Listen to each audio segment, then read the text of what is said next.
Talvez você saiba que uma das melhores maneiras de negar algo, aliás, de valorizar algo, é negar aquilo.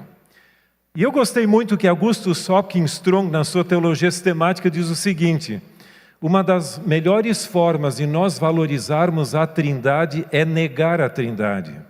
O que seria da teologia sem a Trindade? Você pode também valorizar o seu cônjuge, ou a sua família, pensando o que seria de mim sem eles. Então, a mesma coisa eu diria: o que você acha que seria a nossa teologia adventista sem o livro de Daniel? Eu não tenho nenhuma dúvida que, para começar, nós nem existiríamos como um movimento. Apenas uma questão de esclarecimento: as minhas notas aqui estão em inglês. Eu fui pedido para falar em português e fico feliz por isso, mas me pediram que o PowerPoint fosse em espanhol, para facilitar. Então, quem fala em português tem o PowerPoint em espanhol, e quem fala em espanhol, o PowerPoint seria em português. Pelo menos esse foi o acerto. Puxa, pastor Lima, é muita honra a gente ter você aqui com a gente, hein? Veja, o que seria da nossa teologia sem a doutrina, sem o livro de Daniel? Não existiria. Eu gosto muito de uma declaração feita por W.W. Prescott. Eu creio que vocês já ouviram falar nele. Ele foi um dos líderes da educação, dos diretores de educação da Associação Geral, amigo pessoal de Ellen White também. E ele destaca no artigo inicial de uma série que ele escreveu 5 grandes contribuições do livro de Daniel. Eu gostaria de começar com elas. E ali diz o seguinte: em primeiro lugar, ele diz que o livro de Daniel é o início de um novo processo de profetismo, da profecia clássica para a profecia preditiva ou apocalíptica, cobrindo toda a história da humanidade, desde o período de Babilônia. Em segundo lugar, é a primeira vez que você tem uma descrição bem mais clara da grande apostasia do homem do pecado e de Babilônia, que é como mencionados no Novo Testamento, depois no livro do Apocalipse.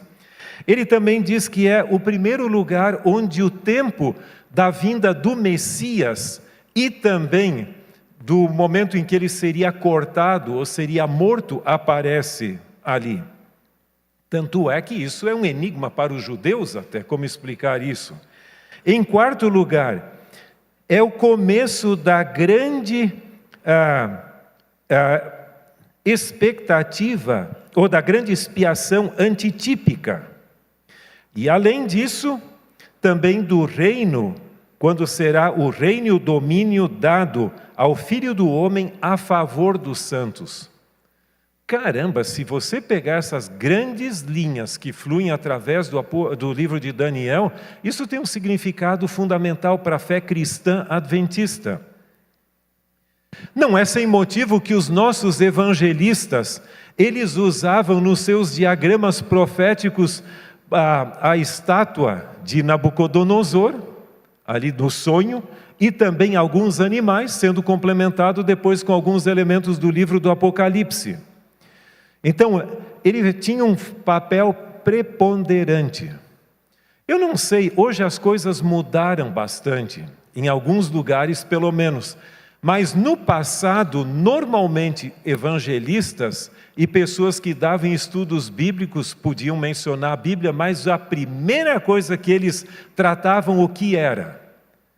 A estátua do sonho de Nabucodonosor. Porque ali você tem uma evidência clara da inspiração da Bíblia e o seu elemento profético preditivo. Isso convencia muitas pessoas. Nós temos, por exemplo, a nossa identidade adventista é construída em cima desse texto, que está ali na tela, Daniel 8, 14. A tal ponto que a senhora White chama Daniel 8,14 no livro Grande Conflito de o texto mais importante daqueles que esperam a segunda vinda. Porque ele tem um conteúdo muito grande e muito importante. Agora, as nossas considerações, que vão ser, logicamente, bastante seletivas, e eu não vou tratar muito da fase inicial, vou tentar ficar um pouco mais no que acontece hoje, para a gente ter um pouquinho de atualização também.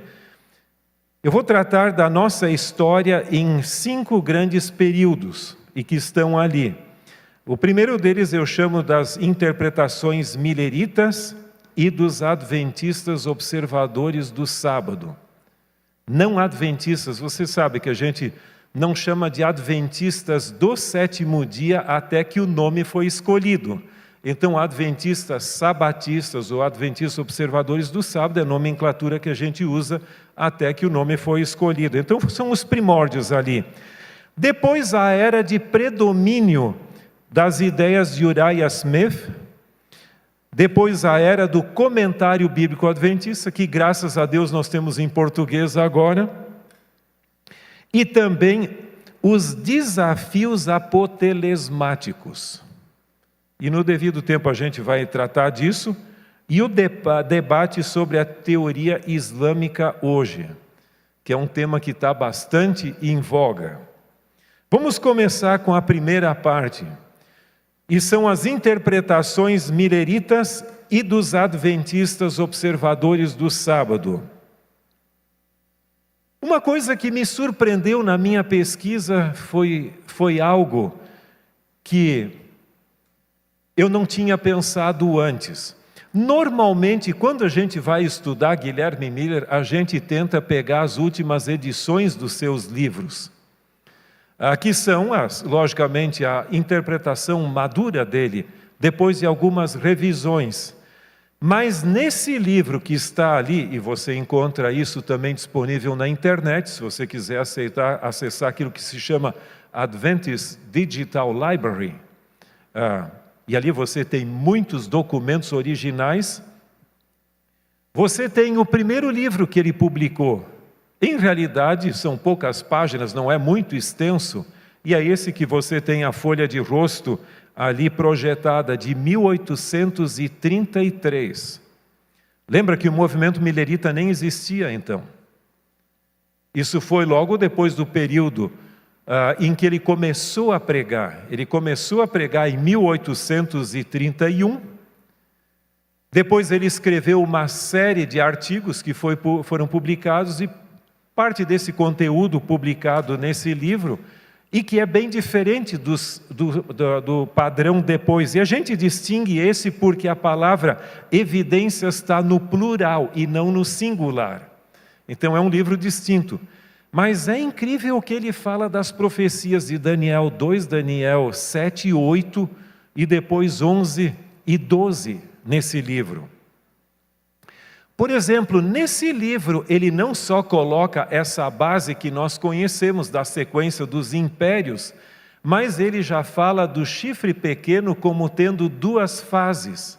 A fase pagã, sucedida pela fase papal. Nesse livro, ele já coloca isso. Ele também fala do rei do norte e do sul de uma forma um pouquinho distinta, e não vamos entrar nesses pormenores, mas ele estabelece até mesmo nesse livro a datação dos grandes períodos proféticos do livro. Algumas vezes a coisa funciona, né? Se der para mudar... também não precisa tanto, né? Mas veja, lembra dessas interpretações ali dos períodos, principalmente os 1260 anos. Ele já datava de 538, 1798, e também os 1290 anos, os 1335 anos, as 2.300 tardes e manhãs ou anos nessa fase. E ele, logicamente, tratava do final desse período dos 490 anos. Ele não é explícito, mas Eu tenho a impressão, e pode ser que eu tenha que olhar melhor, que ele enfatizava o ano 33, não necessariamente 34, naquela época. Mas é interessante esse sincronismo profético padrão que começa cedo no período dele. Essa mesma interpretação dos 1260 dias, Ellen White posteriormente iria confirmar no livro Grande Conflito. E você tem pelo menos 2 ocasiões onde ela confirma que tempo, tempos e metade de um tempo, 42 semanas e 1260 dias, como aparece no Apocalipse, são tudo o mesmo período, começando em 538 a 1798. Algumas pessoas alegam que o tempo do fim começou em 1844, mas a nossa posição tradicional, embora alguns ao longo de nossa história tenham caminhado por esse rumo, é normalmente 1798. Por quê? Porque você tem vários, ali começou um despertamento no estudo das profecias com o aprisionamento do Papa Pio VI pelos exércitos franceses liderados pelo então general Berthier, que depois se tornou marechal. E o que acontece? As pessoas começaram a ver como pode que o vigário, filho de Deus, é agora preso, levado para o cativeiro, e o próprio Deus não o protege nessa situação. Isso tem que ter um significado profético. Isso gerou todo um despertamento, e segundo Ellen White, as profecias foram, o livro foi aberto para a compreensão.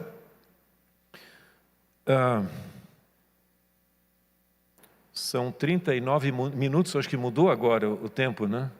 Ok. Normalmente o tempo é abreviado por causa dos escolhidos, e agora eu percebi que foi estendido, né? Obrigado.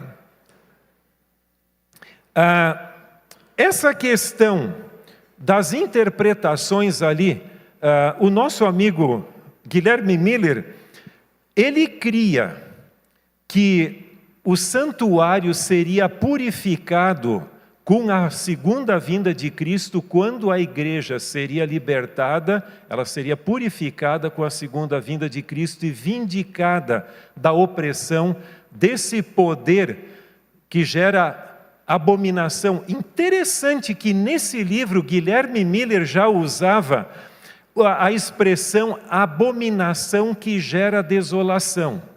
Eu estava olhando ontem as traduções da Bíblia em inglês, e das que eu encontrei naquele famoso site Bible Gateway, eu não encontrei nenhuma que traz essa expressão, mesmo as antigas. Mas ele já colocava no seu livro como sendo a abominação que gera desolação.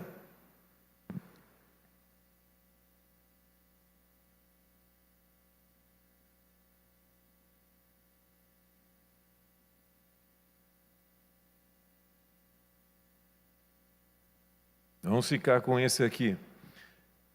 Agora, o que acontece com o desapontamento quando Jesus não veio? Houve uma mudança de ênfase. E então, aquela questão onde ele coloca claramente Miller, já no início, nesse livro mesmo que eu mencionei, ele já entendia essa abominação como tendo 2 fases também, começando com o governo romano conquistando Jerusalém e também profanando, cessando os sacrifícios ali, e depois a fase papal dessa abominação. Só que tem uma coisa, a purificação da igreja, e o santuário será purificado ou justificado, como Miller dizia, isso não se cumpriu daquela forma. E então você lembra muito bem de Crozier, que no seu artigo The Law of Moses, de 7 de fevereiro de 1846, embora ele já viesse estudando isso junto com seus amigos, chegou à conclusão de que Jesus realmente estaria ministrando no santuário celestial a segunda fase do seu sacerdócio. Esse artigo, como você sabe, levou Tiago White, Ellen White, José Bates aceitarem a verdade do santuário como nós compreendemos hoje. Mas vamos para outra fase, a era de Uriah Smith. Eu achei interessante, pesquisando os artigos dele, que o início da nossa produção, ou seja, nós tivemos uma herança milerita na compreensão do livro de Daniel, mas Uriah Smith foi o indivíduo que mais contribuiu nessa área, tanto é que ele era chamado de o decano, ou seja, o especialista no livro de Daniel e Apocalipse, nas profecias. E ele começou, no ano de 1869, ele comete um erro, aliás, ele não, mas a revista é datada de 68, mas o ano correto é 69, então não se deixa levar, porque os pioneiros também tinham alguns lapsos em alguns sentidos. Mas você vai ver ali que início de 1869, ele começa uma série de nada menos do que 54 artigos na Review sobre o livro de Daniel. Sabe que você tem muito para estudar se quiser, né? E ele conclui em 1871.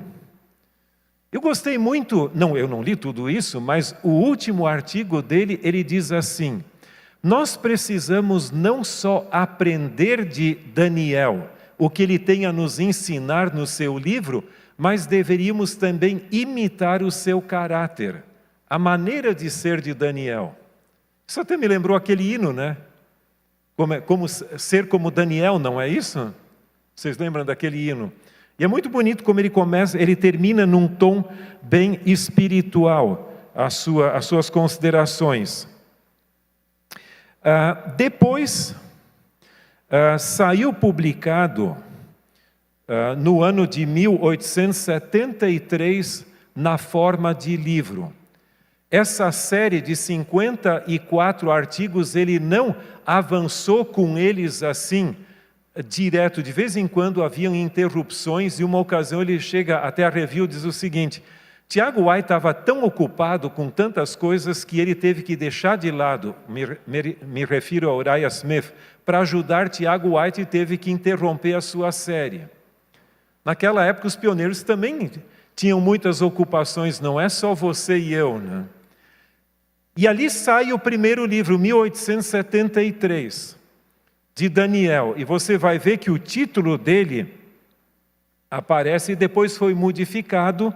Em 1882 aparece a combinação do comentário de Daniel e Apocalipse em um só volume. E você lembra que essa combinação até foi usada como um livro de colportagem, né? Foi o primeiro livro de colportagem. E esse livro se tornou padrão para a compreensão das profecias por tempo.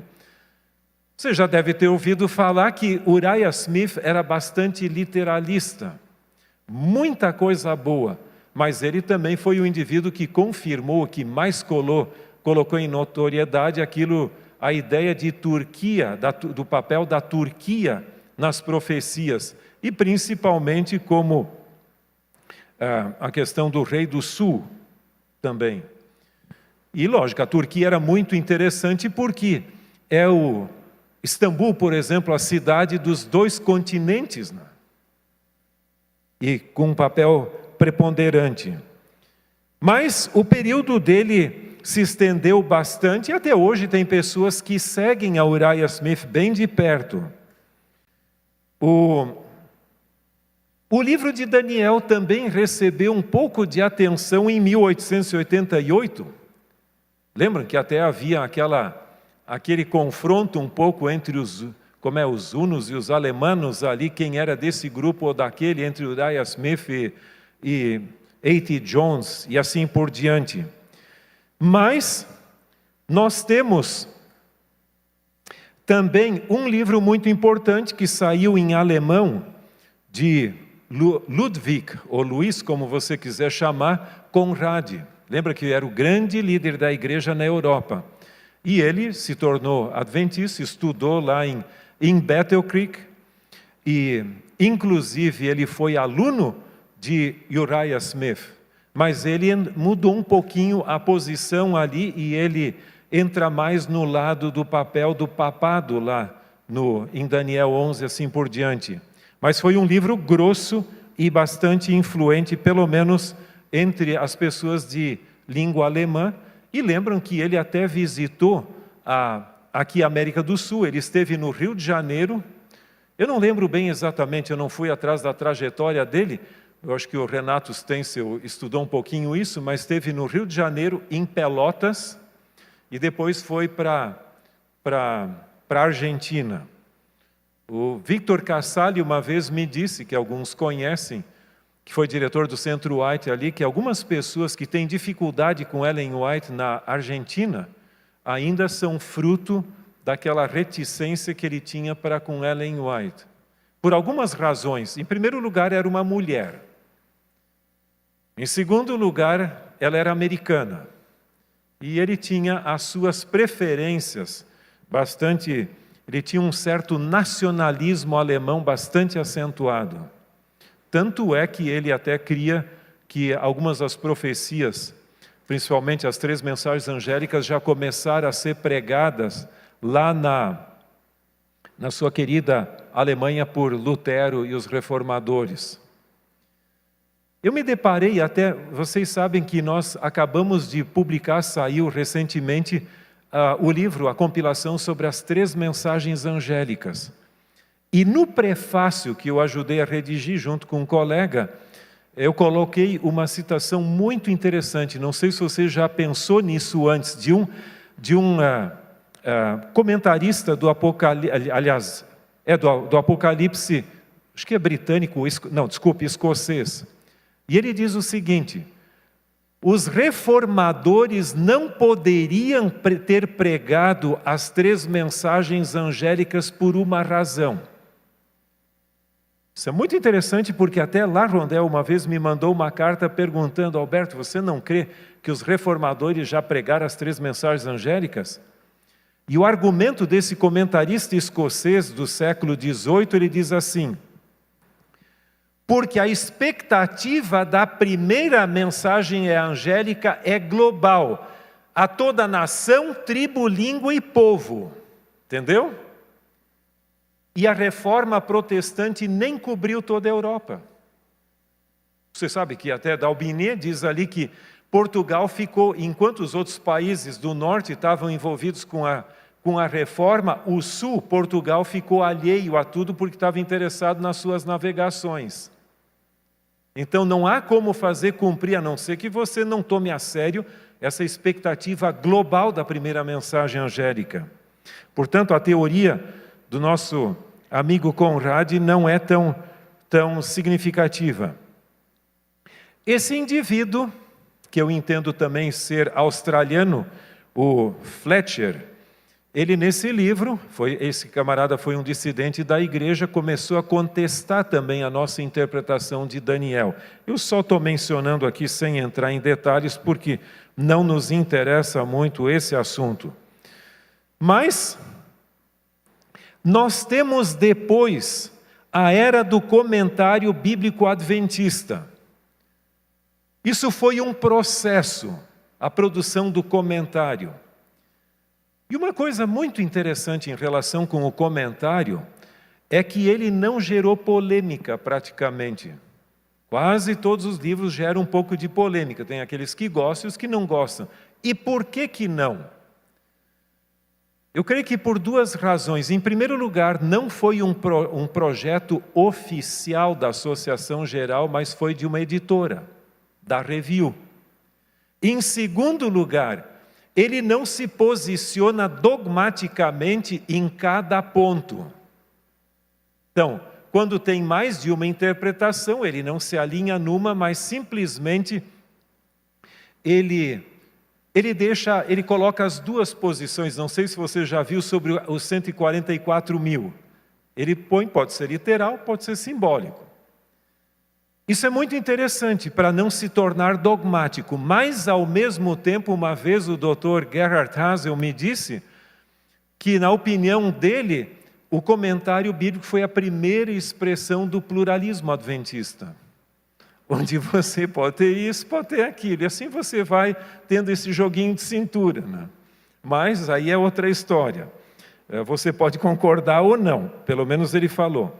Agora, quando chega ao livro de Daniel, e eu coloquei a data, aliás, antes disso, tenha em mente que houve também grupos específicos de estudos.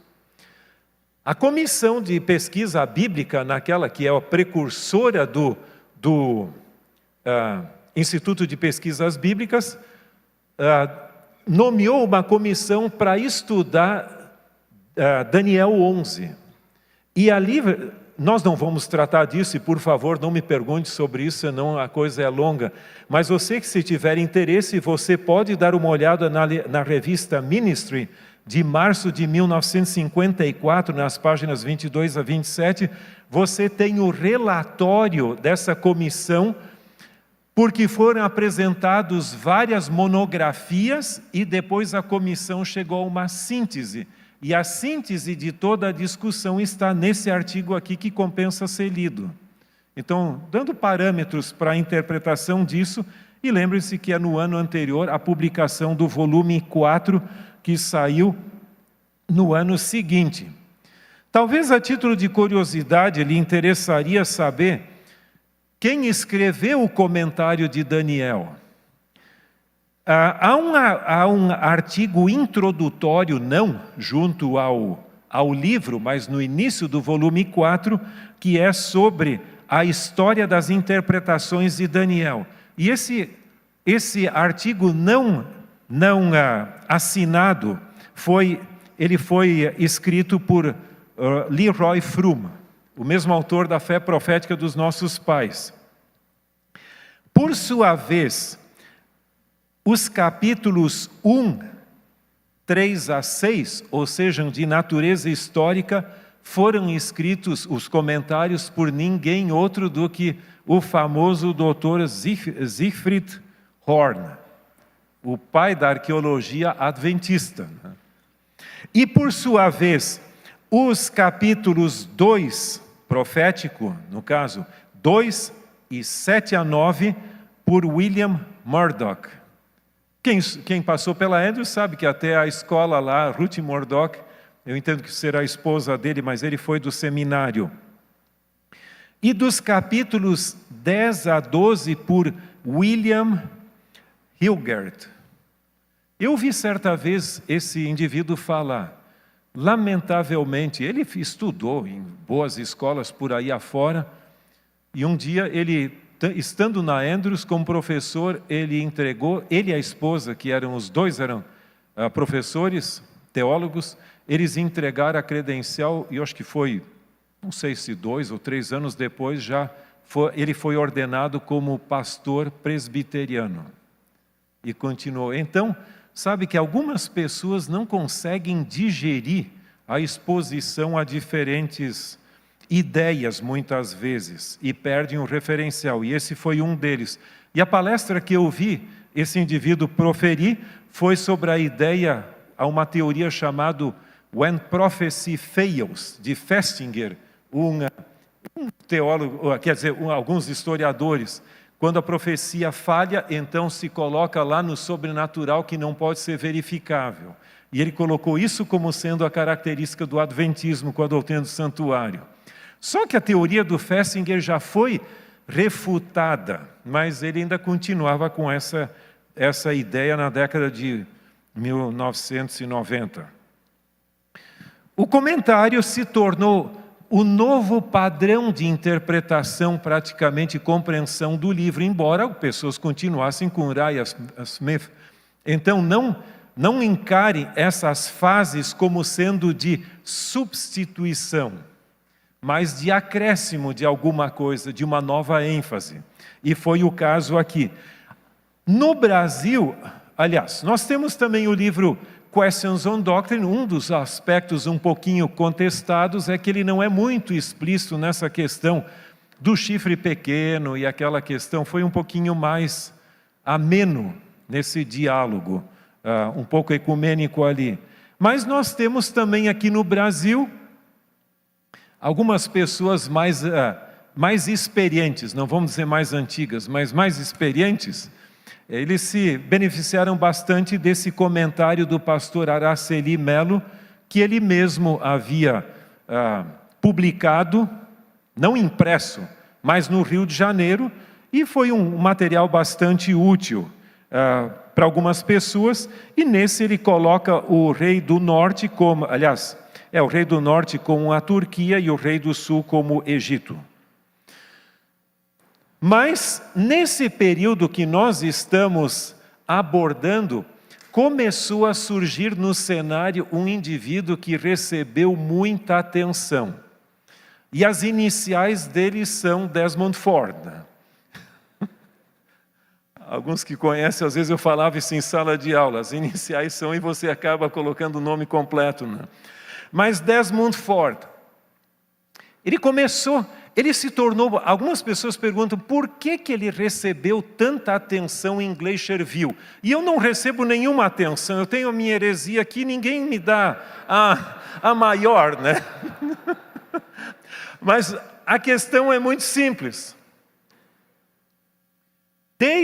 Eu tenho aqui no meu material, mas não vem ao caso, mas ele começou muito cedo, desde 1952. Quer dizer, eu não era nascido e muitos de vocês também não.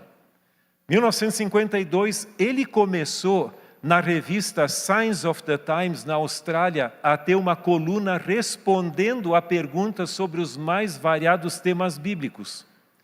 Isso projetou como aquele indivíduo que era o referencial, praticamente, para responder questões.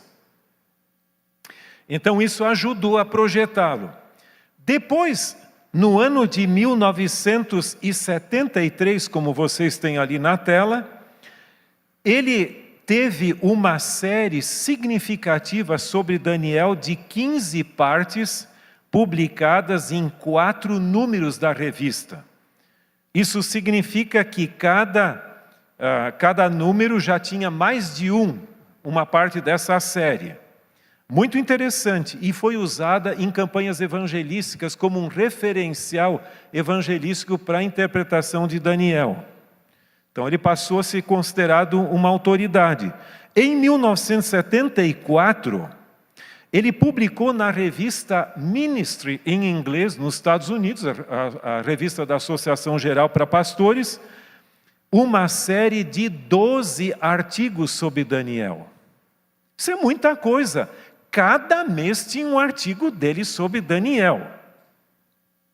Interessante que não foi só uma série, mas junto tinha um guia de estudos, algumas perguntas, e aquilo foi considerado material que os pastores, uma associação adventista de ministerial, exigia mais ou menos o que seria educação contínua hoje, que os pastores tomassem a sério e receberiam créditos acadêmicos por responder esse material. Então eu estou falando isso agora só para que você tenha uma ideia por que ele se projetou nesse lado. Então não é um indivíduo que aterrissou do nada ali. Ele construiu uma reputação ali e foi tomado a sério como referencial. Tanto é que ele chegou até alguns perguntarem, mas escute, e essas suas ideias? Algumas delas já vinham sendo colocadas nas séries que eu publiquei. Mas vindo do nome dele, ninguém contestava, só publicava. Cuidado com isso, que gente boa também escorrega, né? Então não é o nome que faz a diferença, é o conteúdo, né?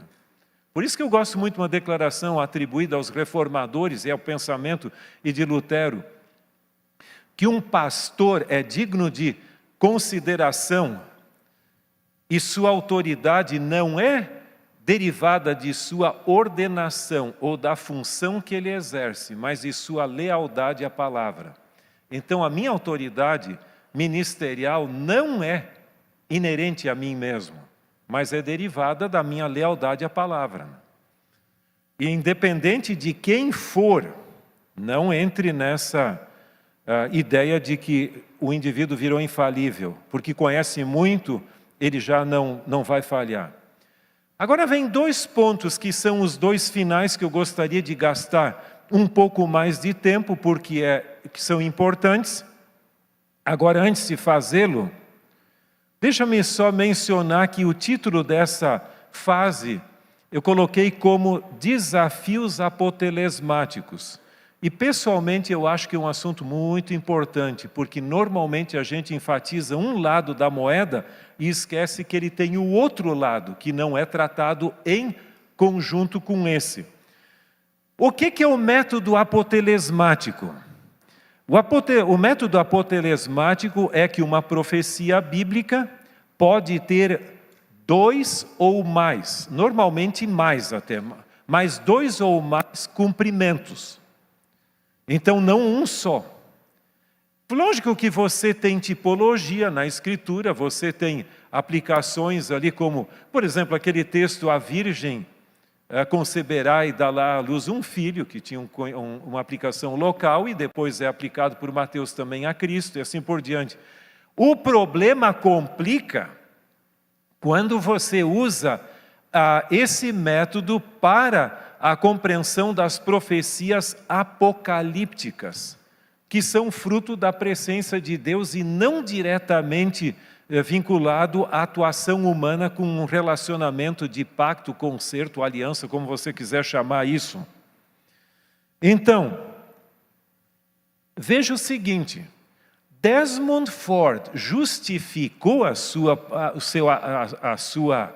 posição, sua preferência pelo método apotelesmático num famoso indivíduo chamado George MacReady Price, que foi o pai da geologia criacionista adventista e praticamente no mundo.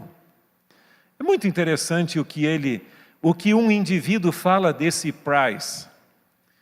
Tem um tal de Henry Morris, não sei se você já ouviu falar, mas ele era um historiador, é um cientista cristão sobre o dilúvio, etc, etc. Ele escreveu muito. Ele tem a história do criacionismo. E se referindo a Price, porque ele não tinha um título doutoral, ele só tinha um mestrado lá do PUC, Pacific Union College. Ele dizia, esse indivíduo deu uma contribuição original tão significativa para a geologia e para o criacionismo, para a ciência, que ele não pode ser comparado a uma dúzia de PhDs que se formaram na produção de linha, ou na linha de produção das universidades americanas. Sabe que a diferença não é tanto o título que você tem, mas o que você faz com ele. E esse é o ponto pelo menos em relação com esse indivíduo. Ele fez uma declaração que normalmente as pessoas atribuem a um livro posterior.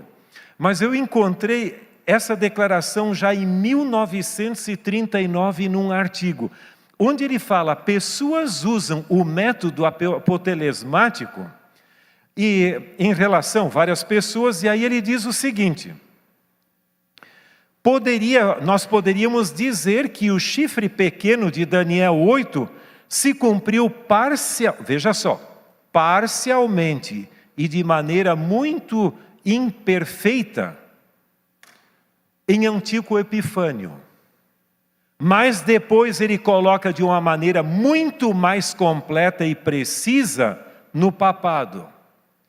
Só que o irmão Desmond Ford não mantém essa linguagem de maneira imperfeita e parcial, mas coloca o oposto. Você pode considerar até ali e tal, mas em realidade foi Antíoco Epifânio. Então o que acontece? Isso teria que ficar bem claro na sua mente. O método apotelesmático é um grande guarda-chuva que tenta abrigar tudo que é coisa ali embaixo. Então, nesse sentido, para Desmond Ford, foi para ele poder usar as suas ideias para dar espaço, conseguir espaço para as suas tendências preteristas. Então, a paixão dele era o preterismo, mas ele, para não se degladiar com a igreja, então ele caminhou por esse lado. Mas, no seu comentário de Daniel, que foi publicado pela Southern, então, que hoje não existe mais, depois foi comprada pela Review, incorporada pelo menos, Ele publicou esse comentário de Daniel, que foi muito bem aceito, e até no IAE, na minha época, alguns professores citavam isso, né? na aula de Daniel. Nesse material, a citação é longa, aqui eu tenho ela transcrita, mas no PowerPoint só coloquei um pouquinho ali. Ele diz que cada um dos sistemas, veja o que ele está dizendo, o preterismo, o futurismo, o idealismo e o historicismo têm razão ou estão corretas no que afirmam e equivocadas no que negam. Então ele diz, não, o preterismo é muito bom quando trata das coisas lá do período apostólico, mas não depois para o que vai ao longo da história. O historicismo é bom para a questão histórica, mas falha na questão preterística e também na futurista. O futurismo é bom para aquilo ali assim e vai dali para frente. Então, praticamente, o historicismo virou como igual aos demais, cada um com suas falhas e coisas.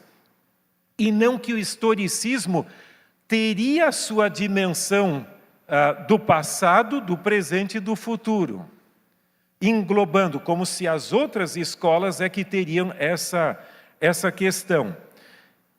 Mas ali ele ainda fala de Daniel 8,14, bem claramente, como estendendo-se de 457 a 1844, assim por diante, e também a purificação do santuário e assim por diante, a vindicação de Deus, e parece bastante adventista no demais. Na primeira edição do comentário bíblico do Ranko Stefanovic, você tem uma declaração muito semelhante a essa questão do múltiplo uso dessas escolas de pensamento. Só que depois as coisas foram mudando. Em realidade, a crise do santuário está muito relacionada com o livro de Daniel, como você sabe muito bem. Mas Desmond Ford é praticamente considerado o indivíduo, mas não era sozinho. Tinha 3 indivíduos, e esses 2 primeiros trabalharam no comentário bíblico adventista também. Um deles, Raymond Cottrell, e o outro, Don Neufeld. E esses 3 tinham a mesma ideia, esse triozinho praticamente. Alguns querem sugerir, mas não me colocam nesse grupo, que Deus permitiu que Don Neufeld falecesse pouquinhos meses antes de Glacierville, em agosto de 1980, por causa, quem sabe, para que a coisa não fosse mais difícil ainda. Eu não sei se é real, mas uma vez alguém me disse que ele costumava humilhar as pessoas, né? Quando ia dialogar com alguém de uma maneira apologética, ele até perguntava, você conhece o livro de Daniel de memória em hebraico e aramaico? Lógico, porções em hebraico e outras em aramaico. A pessoa dizia, não, então não há diálogo entre nós. Você não precisa disso, né? Então, mas esse era o trio praticamente, que apoiou ele, a Desmond Ford, de uma maneira bastante marcante. Havia já no ar do adventismo, o abalo do adventismo, como foi traduzido equivocadamente para o português pela Juerp, então, seria a sacudidura do adventismo, seria o termo que a gente usa. Mas principalmente nesse manuscrito de cerca de 1000 páginas, 900 e tanto, Desmond Ford então mostrou realmente a sua posição, e junto no mesmo ano de 1980 também apareceu esse livro, Julgados pelo Evangelho de Brinsmith, na sua fase mais evangélica. Depois ele se tornou alguém. E na nossa sede de acampamentos no Colorado, Glacierville, que é muito bonita ali, foi realizada essa reunião que nós tratamos. As respostas imediatas a ele, da maneira impressa, você tem na revista Ministry, de outubro de 1980, isso está tudo online, é muito fácil de você dar uma olhadinha ali, e que saiu em português no início do ano seguinte, tanto em português quanto em espanhol. Porções da revista, não completa. Depois, uma comissão de Daniel e Apocalipse produziram esses 7 volumes, que é a série do Darkon, no período ali de 10 anos, e que é uma preciosidade, e nós não podemos esquecer que ela está disponível em português até ali fora para quem quiser, e a mais bela edição é que nós temos em português dentro de uma caixa. Isso é um legado maravilhoso. Os amigos de Desmond Ford dizem o seguinte: não, mas só pouquinho por cento respondeu a Desmond Ford. Sabe, isso é uma arrogância, achando que ele deveria ditar a agenda da pesquisa da igreja, como se tudo tinha que responder só a ele. Não, essa é uma série que aprofundou significativamente o estudo de Daniel, Apocalipse, Santuário, etc, etc. Ele foi simplesmente uma escusa nesse processo. Agora tem um ponto que, se você esquecer o resto que eu falei, tenta não esquecer isso.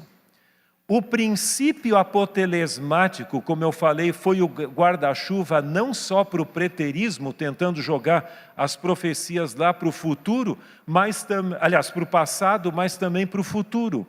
E o futurismo adventista, na sua fase inicial, pelo menos proliferou dessa maneira. E ali você tem 2 livros representativos disso, dessa tendência. Pode ser que exista algum outro material que eu não conseguia localizar até hoje, mas quanto eu conheça, o primeiro deles, de uma maneira bem clara, foi esse material, muito mal diagramado até, tanto é que a paginação vem e volta lá dentro, mas é de 1979. E ali ele argumenta, os autores, porque é um grupo de uns 4 ou 5 autores, diz o seguinte: essa história de nós pensarmos em 1844 e as profecias se cumprindo ali, não torna relevante para nós hoje. Nós precisamos de uma interpretação que se torne relevante hoje. E então, eles propõem o seguinte diagrama, não sei se você vai poder ver, porque é pequenininho ali, mas é o que nós temos. Você vê que ele joga as 2.300 tardes e manhãs para o futuro e todos os demais períodos, começando desde do início de uma contrafação ao Armagedon e o decreto futuro para a reconstrução de Jerusalém. Você percebe que é uma fusão entre adventismo e dispensacionalismo? Muito clara, não resta a menor dúvida.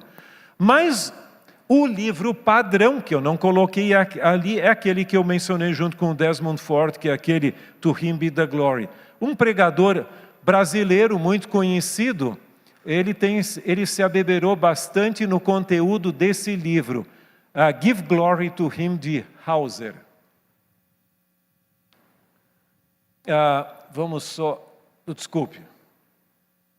Desculpe aí que a gente está retrocedendo, mas... As respostas adicionais você tem principalmente sobre o princípio de ano, que não permite esse tipo de malabarismo preterista e futurista. A obra principal é essa, que está disponível em português, na série do Darkon, e também nessa outra. E eu escrevi um artigo sobre o simbolismo em miniatura, que está disponível também em espanhol e português. Muitas teses de doutorado surgiram nesse período, não há tempo de mencioná-las, e também algumas lições da escola sabatina, inclusive as mais recentes de Gerhard Fundel e também do pastor Elias Brasil de Souza. Então, se vocês tiverem alguma dúvida sobre Daniel, não me perguntem aos especialistas na área que estão aqui. Está combinado? A última fase, em 2 minutos ali, agora nós estamos com a onda da ideia da teoria islâmica, como o rei, entendo, do sul, lá em Daniel 11, e você tem esses dois materiais, um deles de Humberto Treyer, não Alberto Treyer, mas Huberto Thiel, e que tratam da nossa posição básica, como praticamente o papado e o Egito, e o seu misticismo.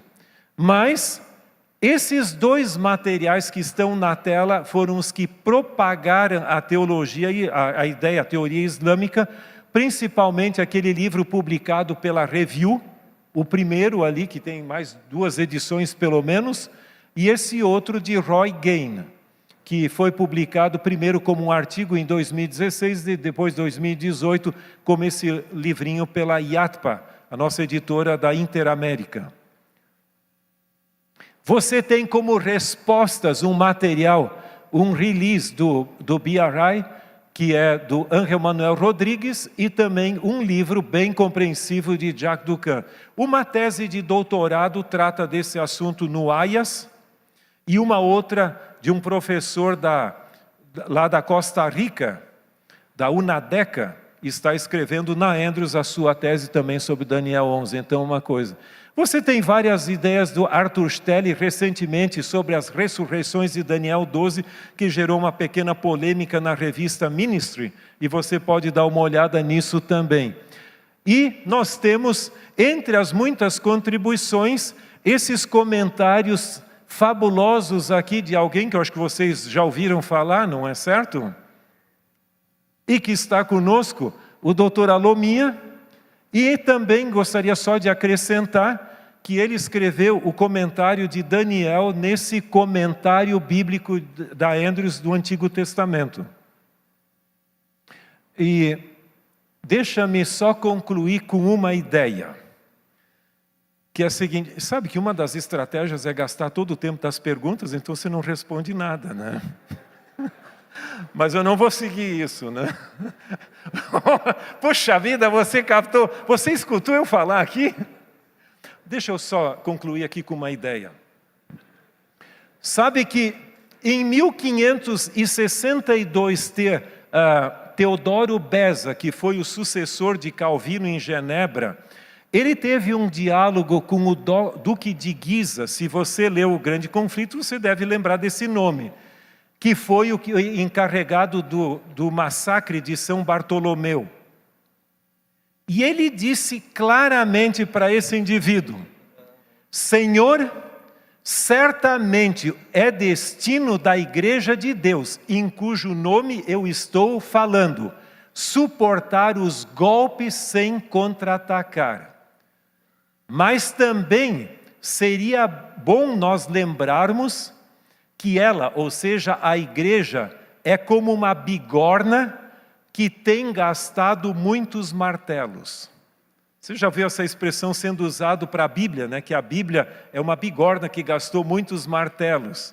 Mas, em realidade, a primeira vez que eu encontrei essa expressão é em relação com a própria igreja. E eu diria a mesma coisa. Eu entendo que o livro de Daniel é uma bigorna que recebeu muitas pancadas, mas que continua e continuará falando e transformando vidas. E que Deus nos ajude a não perdermos esse alimento espiritual em meio a tantas especulações que existem nesse estudo. Obrigado.